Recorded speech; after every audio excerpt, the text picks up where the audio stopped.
আপনারা দেখছেন FOB news. FOB news মানে আপোষহীন স্বচ্ছতা।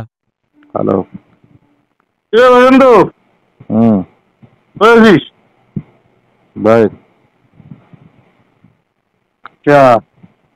তাহলে শুভেন্দু অধিকারীর গাড়িটা আমি ভাঙছি, তাই তো? শুভেন্দু অধিকারীর গাড়িটা আমি ভাঙছি। হঠাৎ এই কথা? তুই নাম দিলি আবার এই কথা। শুভেন্দু অধিকারীর গাড়ি আমি ভাঙছি, তুই নাম দিলি। মুই নাম দিছ জেলার থেকে আমার নামটা পত্রিকা আসলো, তুই না দিলি। ঘোষণা বিজেপি কি শুধু আমি একা নাকি? বর্তমান তুই একাই, তাই নাকি? মুশকিল। তো বল কে আছে, কে দিল আমার নামটা? তো ঘোষণা থেকে বিজেপি আমি একাই, তাই না? তো ঘোষণায় বিজেপি কে আছে তুই বল, যে এমুক অমুক আছে। কেন শুভেন্দু কি আমাকে জিজ্ঞাসা করে বলছে যে নাম দে? তুই বলে এখন সাধারণ সম্পাদক জেলায়, শুভেন্দু তো সাধারণ সম্পাদকের কথা শুনবে না, আর কে আছে বল? অঞ্চল সভাপতি, তোর মন্ডল সভাপতি কে আছে? এখন যদি তুই ভাবিস তাহলে তো ভাব। ওটা ভাবছি যে, তো আমার যেহেতু নাম পড়ে গেছে, আমি যখন এখন তৃণমূলের হারমাত বাহিনী রোহিঙ্গা,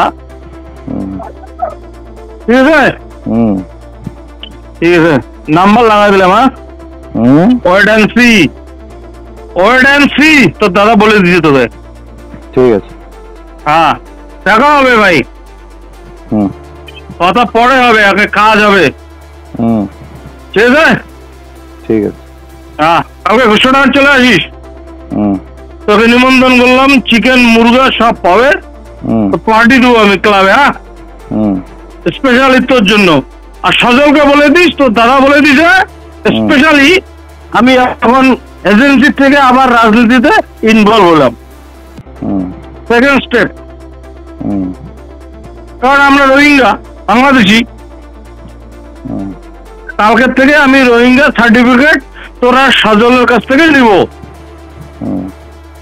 আর যতক্ষণ আমাকে রোহিঙ্গা সার্টিফিকেট তোরা দুজন না দিবি, ততক্ষণ আমি কিন্তু বাজারে তোদেরকে বাইন্দেও রাখতে পারি, উল্টো করে রাখতে পারি কারেন্টের পিলারে। I am that is final, তোর দাদা বলে দিছে। তো ক্ষমতা থাকলে ওকে ঘোষণা এসে দেখাস।